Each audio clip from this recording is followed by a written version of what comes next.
Des lampes à gaz projetaient une lueur étrange sur les rues pavées de Backlund. Le brouillard était dense dans l'air, un rappel constant des dangers cachés.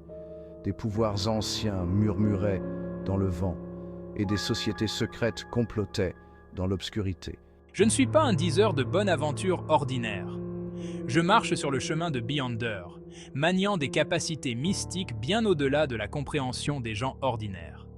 Des gens de tous les horizons recherchent mes conseils, espérant avoir un aperçu de leur destin.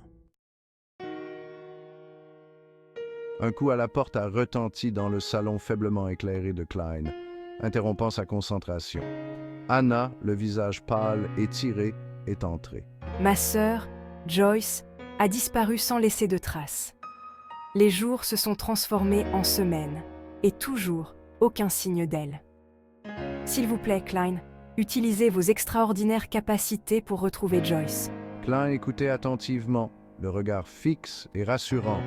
Il comprenait le poids de la requête d'Anna. La divination n'était pas un jeu.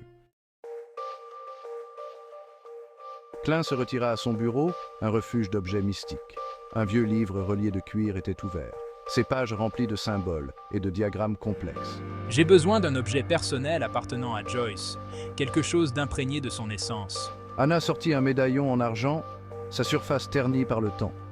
Klein le tint doucement, fermant les yeux alors qu'il cherchait un lien avec son propriétaire.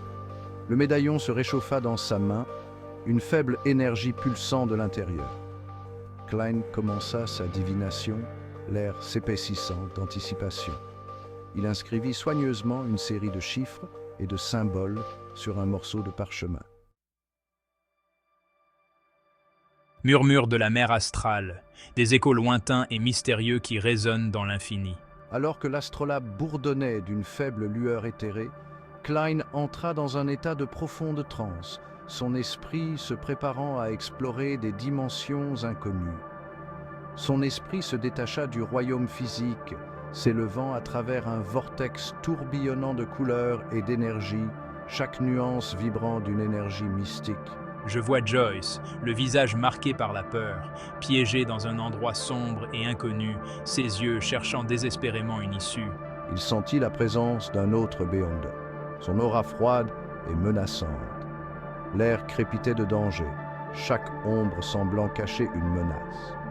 Klein plongea plus profondément, cherchant des réponses, son esprit naviguant dans les courants perfides de la mer astrale, chaque mouvement révélant de nouveaux mystères.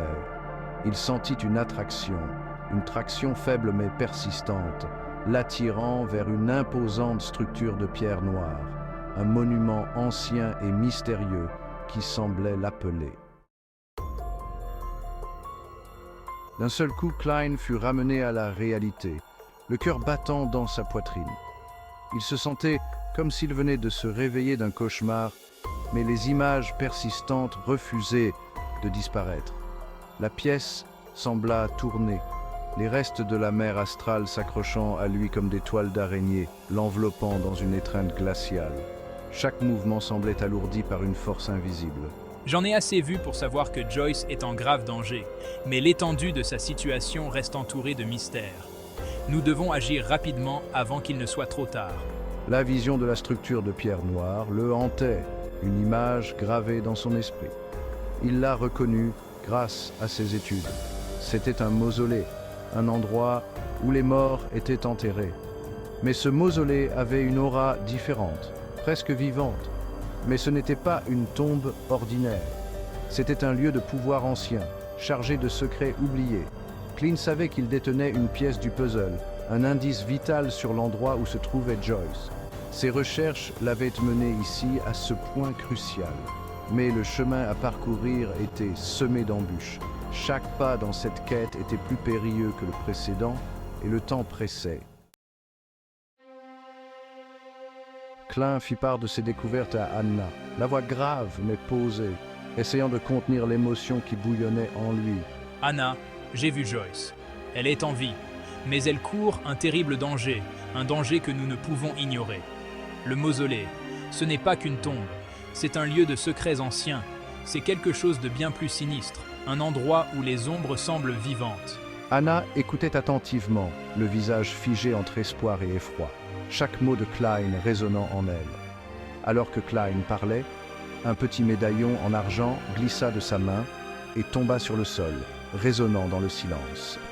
Il était ouvert, révélant un portrait miniature de Joyce, le visage figé dans un sourire insouciant, un souvenir d'un temps plus heureux.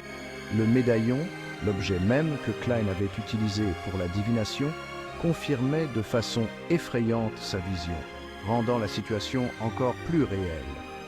Anna s'effondra sur le sol, son sang-froid la quittant enfin, incapable de supporter le poids de cette révélation. Le poids de la révélation de Klein, le fait de savoir que sa sœur était en vie, mais en danger de mort, était presque trop lourd à supporter, écrasant son esprit. Non, Joyce, comment est-ce possible? Klein laissa à Anna un moment pour faire son deuil, l'expression mêlant empathie et détermination d'acier. Il savait que le temps était compté. Anna, je jure de faire tout ce qui est en mon pouvoir pour retrouver Joyce et la ramener saine et sauve. J'affronterai les dangers, je me mesurerai aux forces invisibles et je percerai le mystère du mausolée noir. Le poids de sa promesse, le fardeau de ses capacités, pesait lourdement sur les épaules de Klein. Il savait que ce n'était que le début d'un voyage périlleux, une descente au cœur d'un mystère qui menaçait de les consumer tous.